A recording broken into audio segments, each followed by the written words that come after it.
पटना में लगेला बजरिया, नारियल के न बोजरूर।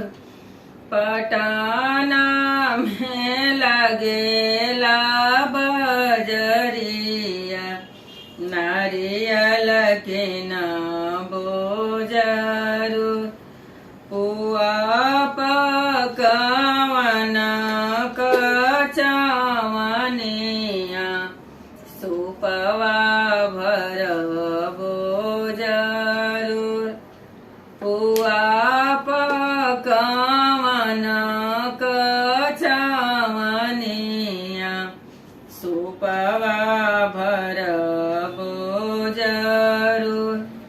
फलवा से भर बोदउरिया,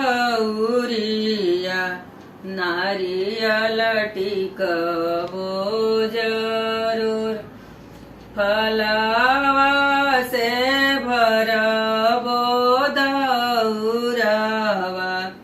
नारियल टिक बोजरूर। पुआ